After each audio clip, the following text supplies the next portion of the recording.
Hello, everybody, and thank you for joining us on this All You Need Is a Ball webinar special, where this time around we are exploring the roots of pro freestyler making it in the influencer world. And I'm joined by four of probably the most iconic around their different markets, freestylers who have literally made that journey in a very spectacular way. So guys, thank you all very much for joining me. And I'm going to go talking. I think my network is horrible here. No worries, no worries. If we drop Brizze, then we'll come back to you at some point. Now I'm going to start by going around the room just to let you guys, I think, introduce yourself in more detail, because you obviously know a lot more than me. But no, I wanted to say first of all, collectively, what you guys have achieved and what you stand for is, I think, a fantastic model and example for the sport of freestyle football in general. So yeah, very excited to have you here. So without further ado, let's get into this. As I said, I want this to be a bit of a storytelling exercise. So first of all, it's about you. It's about your journeys. You know, how can we inspire the next generation to get into freestyle?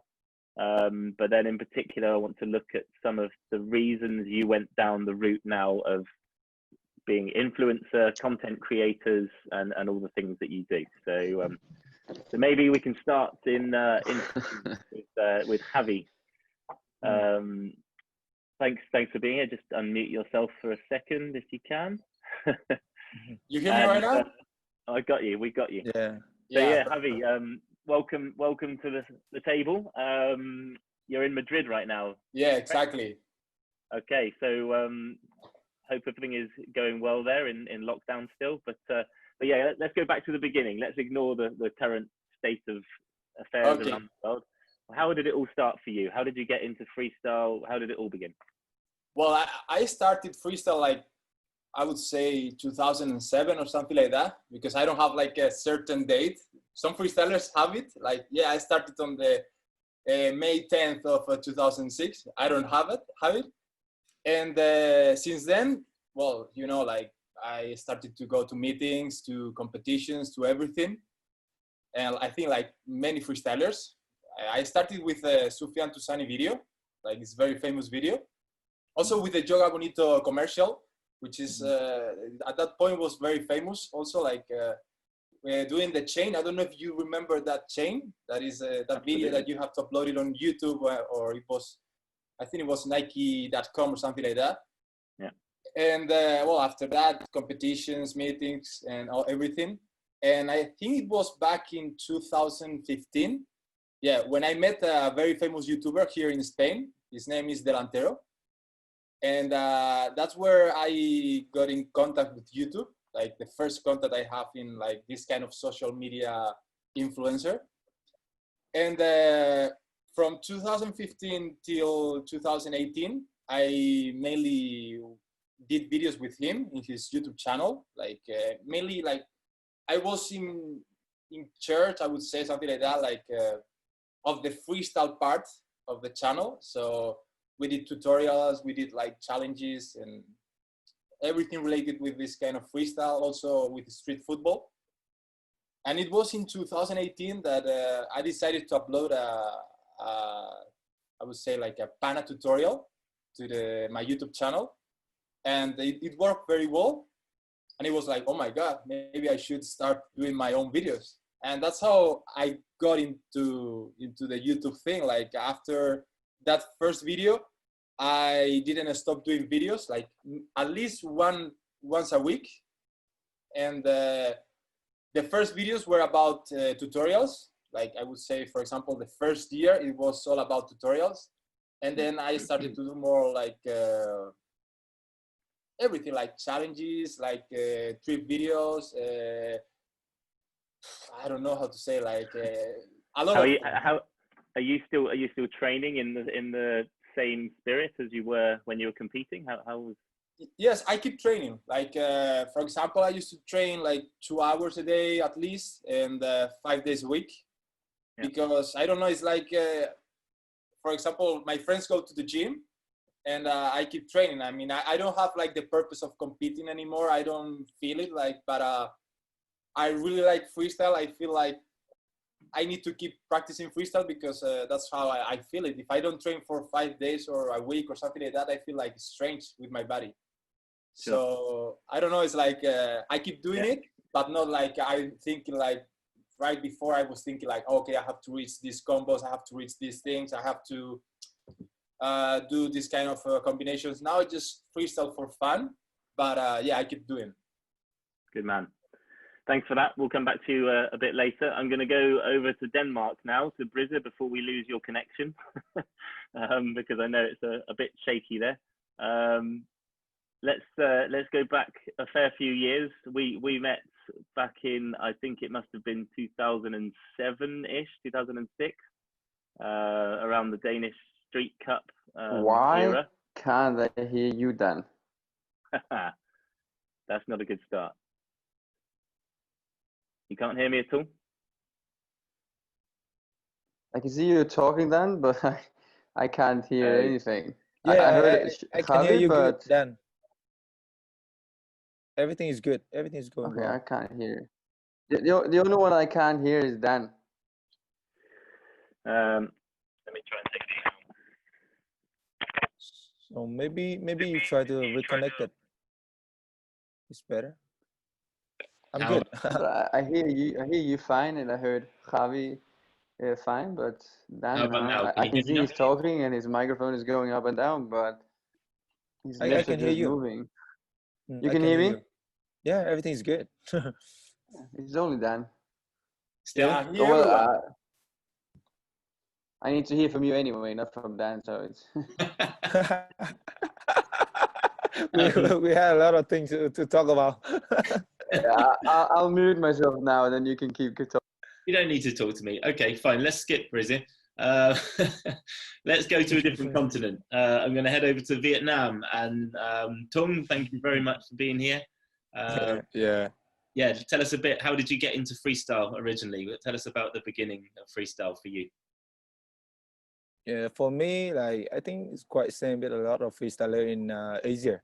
I knew freestyle by Ronaldinho, the video, and then I tried to do some tricks with the ball. And the first time I didn't know that is freestyle football. And then after about like 3 months or 6 months, I got a video from the US of the guy, Vietnamese guy, Hoàng Nguyễn, and I knew that freestyle football. And then after that, I spent my whole time for freestyle football just for training and everything. And then we had the forum. That time we had the forum from Nam. Nam Tamen, he's back to Vietnam and he made that. And then we are connection by the forum of the freestyle football. His name is bongdangethuat.com in Vietnam.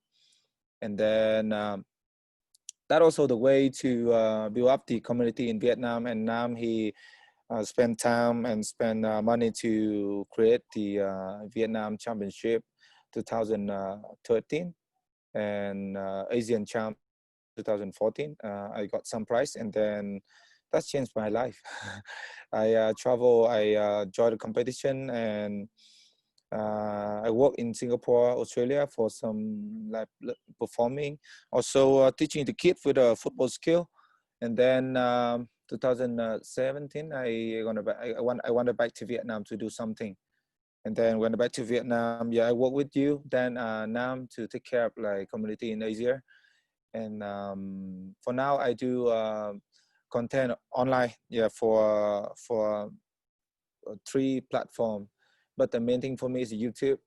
The second one is Facebook fan page, and the third one is Instagram. For the freestyle, for now, I'm still training. I like freestyle, but for competition, not really interesting about, because my style is about like tricks. I would love to create a new tricks every time, and have the like some online meeting with some freestyler from Japan and Jordan from Australia as well. We close and we had a group to sharing the new things, new flow, and in that freestyle. In other way, the reason why I start to make the content video, because I want to share the freestyle for everyone. But in Vietnam, I think it's the same. A lot of people, they it's hard to learn freestyle for the first time, and the reason why we try to touching the people by the football skill first, like some kind of like F2, because they love football and they want to learn skill. But like after 1 year of the YouTube, now I want to change that to make my community to more about freestyle, to do juggling the ball, to do some tricks, and try to make real freestyle community. I had about like 400K subscriber on YouTube, and the video I upload like 1 or 2 video usually per week, and yeah, that's what I'm doing now. Very good. Thanks, Tom. Again, we'll come back to you a bit later on. Yep. Brian, any better? Still no. Still nothing. Okay, we're gonna look at his beautiful face from afar instead. You trying to speak to me then? With all the I think I can't hear you. Okay, no worries. Check your phone. Where did I put it? Meanwhile, whilst we're waiting Really? for that, Jota, let's come all the way back to Europe, to Serbia. Thanks for being here. It's been a long time since I've seen you. Yeah, a long time no see. Thanks for inviting me here. It's really an honor to hear everything you're talking about, to remind myself of everything I've been through with freestyle, and yeah, how I started as well as the other guys. I watched Nike commercials related to Joga Bonito and Ronaldinho, and watching that, I wanted to learn those skills. I thought those are the best skills ever, and after a month or even less, I realized that's as easy as it could be, and that's how I started doing freestyle more and more. But when I really got into freestyle, it was in 2010.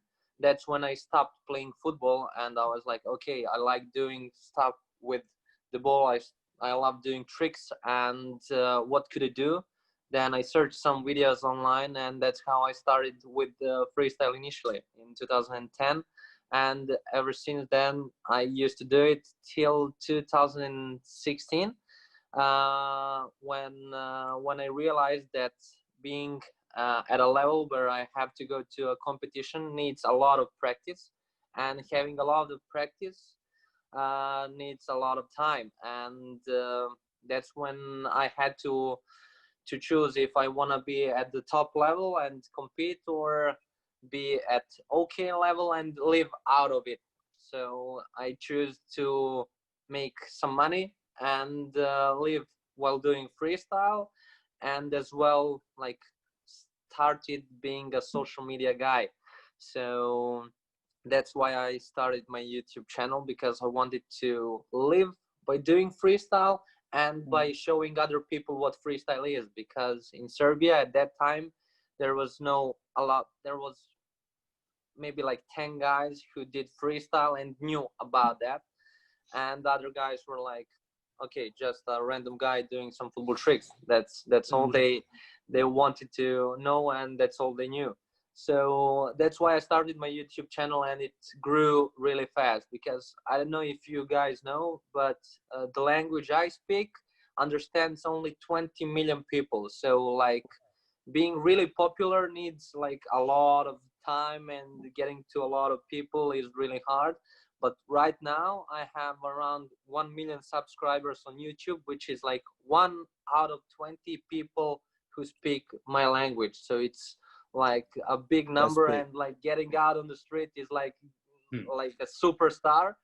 But that's what I really enjoy, and it's really hard to understand how a guy with freestyle and with a camera can become something to someone who you never met. And that's how I got into into minds of other people. That's how they realized what freestyle is, and that's how freestyle became more popular in my country, because I haven't recorded that serial for like, I don't know, like 2 months, but I had a series where people recorded themselves sending me video, and I make like a 10-minute video commentating their skills, their goals and stuff like that. So people really enjoyed it. I made like 71 episode of that, and it's going pretty cool to see how people advance at some point of freestyle. You watch them from the first ATV they make to, I don't know, like Lemons to Zani, which is really cool to see in a month or 2 months practicing freestyle. So basically that's how I started. That's who I am. That's what I do. Amazing. And hopefully we won't have any more knocking from the guy above. Thanks for that, Jota. Thanks very much. Yeah, so that's really interesting, because I think a lot of people, there's some people that we've been speaking to who presume that as long as you can do tricks, you can be an influencer, and it's just one of the same. You just do it together. But clearly, there's a nice transition where you. So we have officially lost him now, but never mind. Apologies for everyone who couldn't understand what Brizze was saying. Yeah. So yeah, that's really interesting. And Javi, you mentioned about your training being the same. Guys, for you, for Tung, in terms of how you approach training now, is it the same as it was when you were competing, or do you train as much as you used to? For me, I think as a freestyler, every freestyler know about like when you're competing, and the way you training is so different, right? Xavi and Jota, so different, right? You need to prepare a lot of things to competition. That's mean you're training the flow, you're training the tricks to make consistent, to be confident when you on the stage. But yeah, for now, not for me. I love freestyle. The way I love freestyle, because I can create the new trick, the new variation, and that's why now I'm training. I'm not thinking about make the consistent. I just thinking about like how I make that trick is beautiful, how I can make that tricks is a new tricks, new move, and I try to film that with new way. For me, like I wear the very nice clothes, I wear like street style clothes, even another shoes, but I do the new tricks. That is the way how I do for social media now to get attention from the audience. That's also really interesting. And so would you all say, Jota, you mentioned it, you know, the popularity now across your region is amazing. Right? So it's like, congratulations, first of all, because that's amazing to get that level of respect from you and a ball. Thank you. Was that part of the reason originally that you started freestyle, do you think, as well? Like you wanted to feel some attention and popularity on the ball? What, doing freestyle in the beginning? Yeah. Well, no, actually, like the opposite, because when I started doing freestyle, like all the people around me were thinking I'm a fool, you know, like they're getting out, they're like hanging out and everything, and I'm like practicing in front of my building, and they're like getting next to me, like, look at this fool and stuff like that. So I just wanted to enjoy like my time with the ball, because I enjoyed like creating some tricks, like doing some tricks and like everything with the ball. And since I enjoyed it that time, I wanted to go to the next level and the next level and the next level. Since I'm like that, when I get to do something, I'm gonna do it the best way I can. So that's why I got so deeply into freestyle, maybe like more deeply than all the other guys from my region before. Like only Miram Pirner is like the guy I think you probably all guys know from the freestyle world, and he's from Croatia. So yeah, so it was really hard to be one of the guys who's gonna push to the limit from this region. And since I'm from this region, I realized that I have some borders that I could not cross with freestyle and all the limitations I have. So I was like making a conscious decision of becoming a social media influencer, and my skills were something to make it easy to become popular, let's say it like that. But I don't think that skills are the only reason, because people are related to a person who's doing that, because when you do some talking, then they get to know you, they get to love you, and whatever you do, they're gonna watch and they're gonna respect. But when you do only tricks, no talking, like tutorials and stuff, they cannot, like, you cannot interact that much with them, and they cannot know you by who you are, and they cannot love you the way they do when you talk to them. So that's like the story.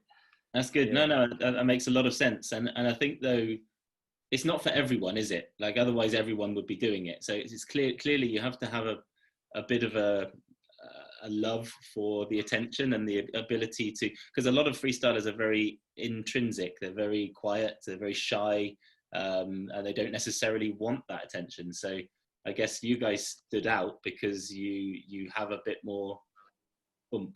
I don't know, that's something to talk about. You know, you're happy to get in front of the camera.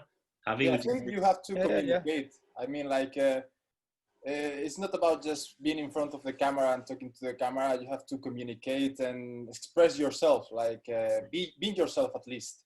And I have friends, for example, freestylers, that sometimes I tell them, like, okay, let's record a video for YouTube, for my YouTube channel. And they are like, oh, no, I don't want. I mean, it has to be in yourself. Like, you have to be yourself to communicate, to play with your audience. And of course, if you have, for example, a very high level on tricks, you can keep the attention for that moment when they are watching your tricks. But if you want to have like a long-term relationship with your audience, you have to bring to them something else, because at least maybe most of them, they don't know about freestyle. I mean, you are the guy who's introducing them the freestyle. Yeah. I mean, I'm sure like a lot of us, we have a lot of followers, but if you ask to some of them, they don't know exactly the name of some tricks, and they are like, they have a general idea, but not like we have. Yeah, sure. So that's why I think you have to be like I would say like a normal guy, like not very freaky, I would say. Like you don't have to, for example, in my case, when I do videos, I want to show freestyle, I introduce to my audience the freestyle, but I don't want to do it like from a point of view where I say, okay, this is the alternative home image and, you know, very technical. I want to be more like, just do some challenges, do some things that make them enjoy the way I do freestyle, and they don't have to understand what I'm doing, what tricks I am doing, you know. I don't know if you understand what I'm saying. Like, I got it. That is same view with me when I do the video. Actually, I try already. In the first time, I tried to do a lot of freestyle video, but it's hard. It's hard to connect with people, and yeah, I don't know why, but I think they just want to see it. They just want to see the tricks, but they don't want to try. That's why the reason why I try to do skill the same. And then when I try to do skill, a lot of people watching that, they want to learn skill to play football, and then they had more chance to curious more about the skill. That's mean freestyle. And now the way I try to connect with my audience to make the community also, and I do some challenge with them for the every freestyle video tutorial. But for now, I just finished my my first freestyle tutorial video just about juggling the ball, but I try to make that more interesting. Not only juggling the ball, I try to challenge them like Maradona touching football, you know, right? The touching from the all around. Yeah, Maradona 7. Yeah, it's number 7. And then I try to do the hashtag like juggling with Tungesh, and then everybody see that video. They try to make the video and they post in any platform and use my hashtag, and I can see that, and I go to comment, and they feel like they have some like care from me, and then even I have some giveaway to them if they do very good, and then that is the way I'm trying now. I don't know what that is good or not, but at least for now, the view of whole the video to touching with the skill, that is going up for me in Vietnam. Yeah, I think it's important for the community now, especially, to really understand the why it is that what you do, because I think there's a lot of criticism and a lot of negativity sometimes in the community. because of the lack of understanding, and that's all it is the why. So what you're doing is speaking to the masses. You are talking to millions and millions of people on a daily basis around the world who have no idea what the names of the tricks are and what the culture is like. And we've just actually released a session with PWG talking about the community and how amazing the community is. When you're in it, there's nothing like it, right? When you're competing, when you're in that, when you're every day just sharing ideas, and that's the beauty, one of the real beauties of freestyle, I think. But as soon as you then want to grow, if you've got the opportunity to talk to people who are not freestylers, that is hard. You have to change the way you do that, right?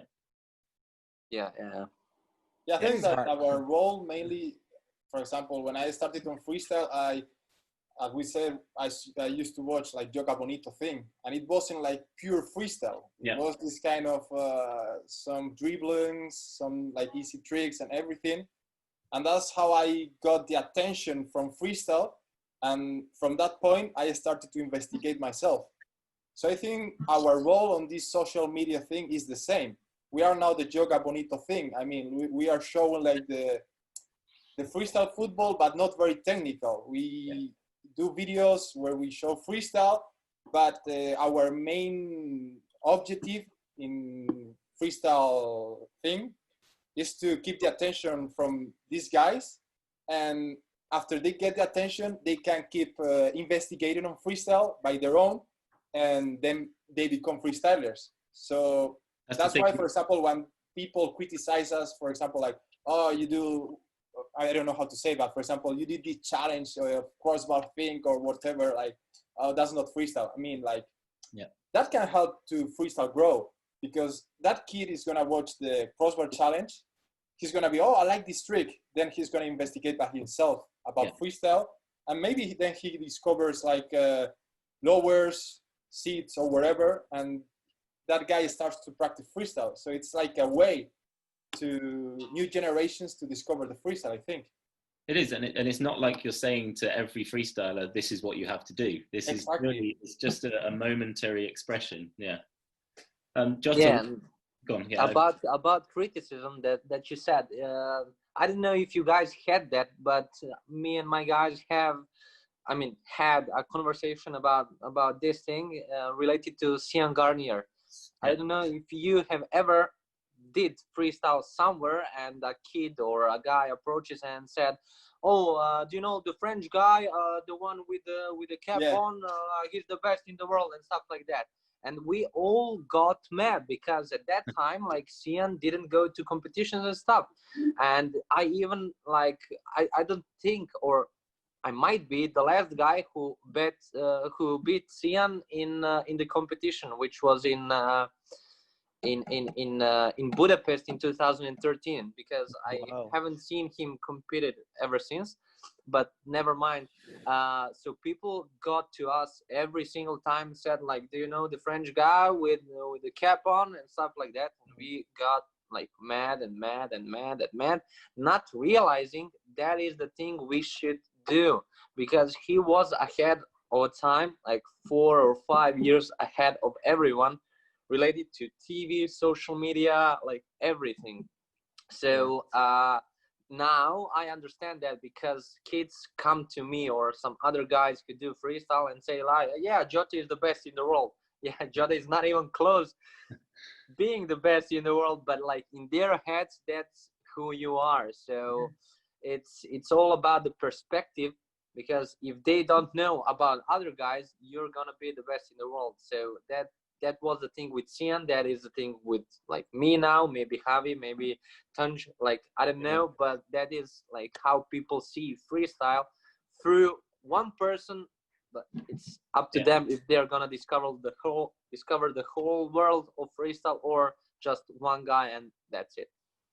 Do you miss competing? Well, I miss competing and like being around the other guys, but what I don't miss is like all the sweat and training. Like 5 or 6 hours of everyday training is not what I'm used to do today. So that's like the only thing I don't miss. Same. I think Is the it- same when you chose to the way to be like influencer in like the football field, and then I think for the way we're looking to make the people know more about freestyle is two step. First step, like we want people know this is freestyle. They they understand. Okay, this is one of different kind of sport. That is freestyle football is the sport. And then the next step is how to learn if they lie, and how to make they bring the ball to try the tricks. That is the two step. And I think for in Vietnam now everybody know freestyle football. They know, okay, this is the juggling the ball, this is freestyle football. Yeah. But it's the next step is very hard. Like, okay, bring the ball, come to juggling the ball with me. But they say, nah, it's not, it's so hard. This for some like kind of super talent people. It's not for me. They scare, and they not really confident with the first step. 100%, and I think that's one of the big roles here. I think is Yeah. how do we build confidence in people to just enjoy the ball more? Because that's for me from the beginning. Again, I'm not a freestyler, as you know, but I've been involved so much for the last 15 years that I feel like one in many ways. But you can see in every single person that the beginnings, as soon as you hit that first combo that you've been training for 3 months for, that feeling of satisfaction is what you want every kid to experience in life, right? That feeling of accomplishment. So it's more about how do you build confidence in other people, because reality is not probably 1 in 100 people have got the mental power to say, yes, I'm going to fail every single day for 30 days to try and land something. It's a very hard thing to do, isn't it? Because there's a lot of failure in freestyle. Yes. Yep. For the normal people, I think it's hard. Yeah. For someone like us, like we freestyler, like all we have, right, Javi and Dizuda, we have the memory to do some tricks. Like we train even like few months for the one tricks. Yeah. So what about now? I'm looking at that and why did we do that? How? And then now, yeah, it's crazy, right? And that is the same feeling for the new people. And they say, oh, what the fuck? You need to spend 3 months for that chick? No, I can't. I don't want to touch it. They just fight. It's just the way. It's hard. It's hard. Yeah. But like I think like that things have changed like during this time, because people want everything that is easy. I mean, starting from girls, they don't want to like get out, like go to the restaurant, cafe or whatever. They want instant. They want it now. So I think they don't want to lose their time trying to do something, even if they could do it after some time, and they're like, oh, I don't want to do it. I have to do it like for 5 hours to do it like once. Oh no. Like imagine it, doing it for months and landing it once or twice. So it's also up to people and upcoming generations which want everything right now, and which want like glamorous lifestyle, watching every celebrity on YouTube, Instagram, and everything. And like being a freestyler is maybe not that cool as it is. That good. For young people, for the thinking of young people, they always want the new things, interesting things to try. Yeah, it's hard. Okay, Javi, what other skills do you need to be able to make this transition in a way? So I'm presuming a lot here, but you know, the things like the video skills and the photography skills, what other skills like that, including them, do you need to have in order to make that change into the influencer world? Well, as I said, I was very lucky because the way I got into the YouTube was thanks to a YouTuber. So everything was much easier for me because I knew how it worked YouTube after that when I started. But mainly, if you want to start being for example, YouTuber or Instagrammer or things like that, it's like, if you have an idea that can break the internet, I mean, first of all, you need a video to go viral, because I think most of us started like that. At least a lot of people that I know when they started on YouTube, it was because they upload a video that went viral, and then they were like, oh my God. And then they keep doing that. And it's very important for, I think also on YouTube, is to be like consistent. As you do, for example, also in freestyle, you need to upload like videos consistently. So your audience are used to watch you, like, for example, weekly or each 3 days.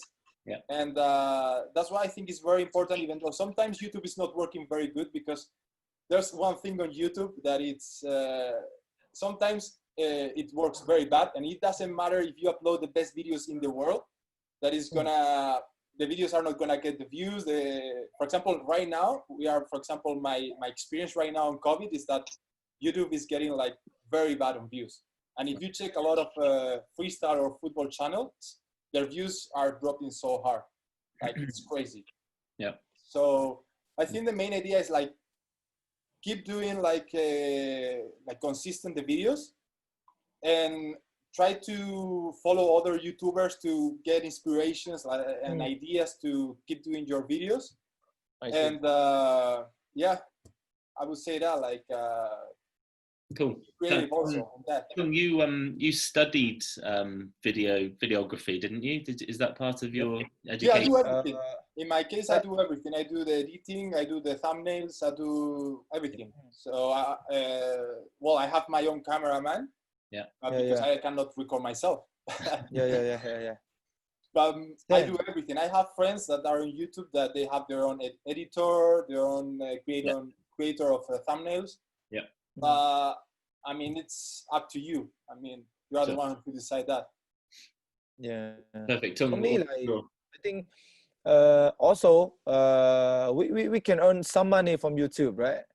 And then that money for me just enough to pay for the cameraman and editor. For the first time, I do everything by myself. Actually, I just need one guy to helping me film some, and then I edit by myself, because I'm editor for like more than 10 years already, and I work in the film field. It's not hard for me. But that means like for you, you just said about Javi, about like the YouTube, how you grow your channel. You need to very consistent to make the video every week. And then for me, I always think like Instagram, Facebook, YouTube, even now TikTok. That is platform. That is a tool to you can use the tool to touching people. A lot of people knew you by the tool. But for the next step, I think to make people want to play freestyle, it's about the idea. Like I just create the new series for my YouTube. Like I mean, like I will go out to like to meet up a lot of people, even pro player, even like normal people, the girl and everybody on the street, and try to do the skill, try to teach them the skill, and try to make that video more fun, more interesting, and make them like, it's freestyle, it's not hard. It's freestyle is very fun, very easy, and they can try. That is what I'm trying. Thanks, Tom. Nice. Jota, how about for you? So did you teach yourself to video and photography skills, or was that something you studied? Well, I taught myself that, but even before I started doing YouTube, because I think like every freestyler has a good potential of becoming a YouTuber, because we all had our cameras, we all already recorded ourselves doing freestyle, and the only thing we didn't do is talk in front of the camera, and that is like the only thing you have to learn to become a YouTuber actually.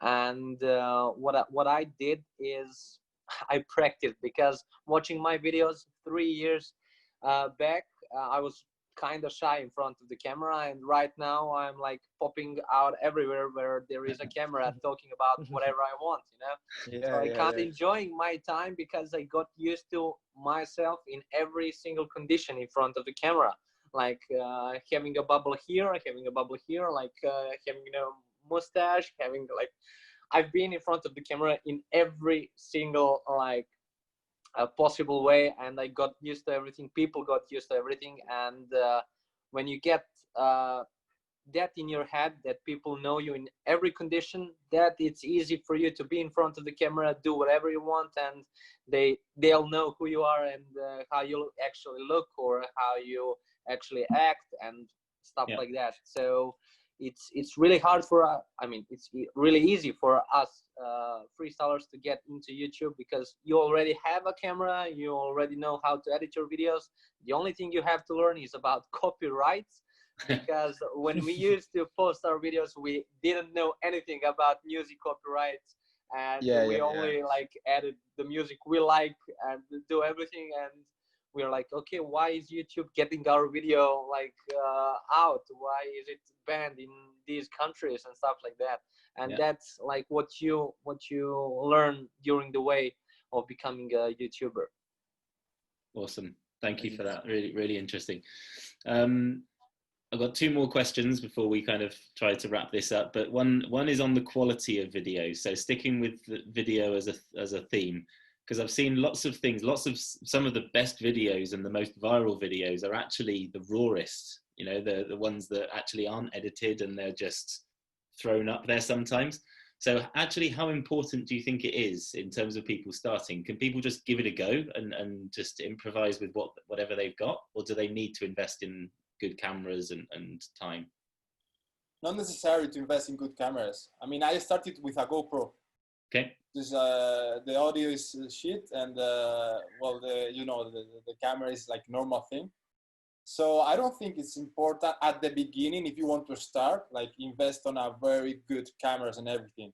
Then if you want to like develop yourself as a YouTuber and grow and just bring good content, then it's good to invest on cameras and everything, because you want to do it very good. You know, you want to show like the best of your potential and everything. But at the beginning, I don't think so it's necessary to have like a good camera and have skills in editing like a professional. So I think everyone, as Jota says, like every freestyler can just start being YouTuber. The only thing they have to do is like talk to the camera, like lose their sometimes you are scared because, oh, there's a camera, what I have to say, I have to stay in front of the camera. Don't care about that. Just be yourself and talk to the camera. Think about your friends on the other side of the camera, because at the beginning what is gonna happen. Like, your friends are gonna watch the videos, so you don't have to be like scared because, oh, what they are going to think about, because they already know you. And then just the things are gonna come with the time. Like, you're gonna feel more comfortable. You're gonna feel better in front of the cameras just with the time. Cool. Makes a lot of sense. Yeah.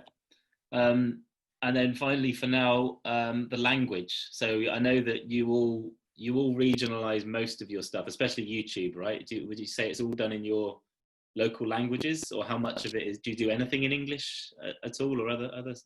No. No. I think because it's our mother tongue, like our language, so that's easier for us to communicate. I mean, I think it's really it's authentic as well, right? Exactly. For me, I can speak English, but I think I express myself better in Spanish. I mean, I feel much better, so that's why I do in Spanish. I think so. Like, and I think.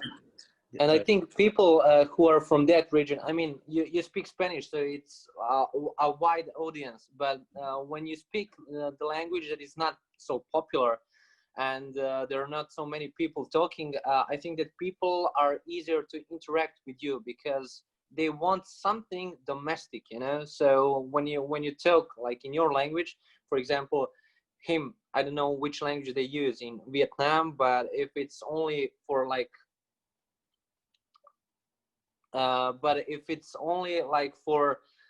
that country or that region, I think it's much easier to attract people and interact with them.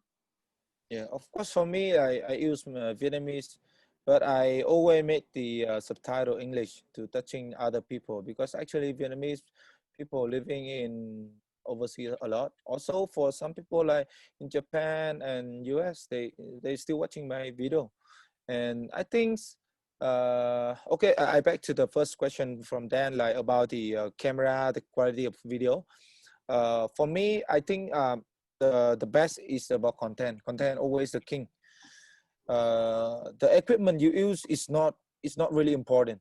But for me, because I'm the filmmaker, that's why I really care about that. I need to make the video is very professional as much as I can. But I think the equipment don't really important. Even now you see the tool, the TikTok created because everybody can do it easy by phone, and a lot of people still can be famous on TikTok because the content is always the king. Yeah. Awesome. That's it. Yeah, and about the cameras and stuff like that, I think like it's just me because I do everything. I do editing, I do shooting, although I have 1 or 2 camera guys with me recording and stuff like that. I'm not at my top level, even if I can be, because people like the audience is not recognizing your effort. Because if you do a video with 6 cameras, it's the same as if you did it with 2 or 3, and it's much more job doing that, like having people recording you, like editing and stuff. And you gotta realize what you have to give them and what you get back. So you're finding like a normal level of getting the most out of it, out of the video and stuff like that, and not getting too much time for that particular video because you have to upload every single day or every 2 days, every 3 days, whatever your schedule is. So that's the thing I do. That is important, yeah. Like, because we content creator, we all know the content making consistency is hard.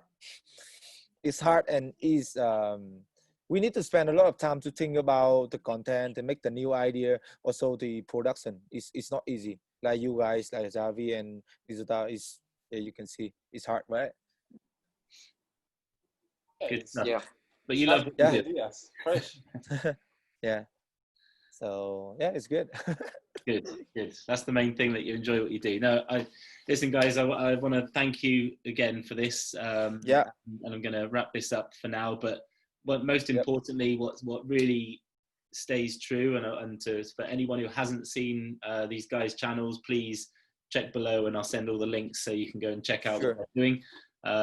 What you guys have done, in my opinion, is stay true to yourself. Like, I don't think there's anyone in the freestyle community still who doesn't respect what you've done and what you've achieved. And you're being yourself. You're not turning into different people. And that's, so it's realistic. There's an opportunity for more people to do this. And the fact that you're so approachable is amazing. So credit to you all, and thank you again very much for your time. Thank you, Dan. Thanks very much. Stay safe, everyone, and remember, all you need is a ball. Bye bye. Bye, Javi.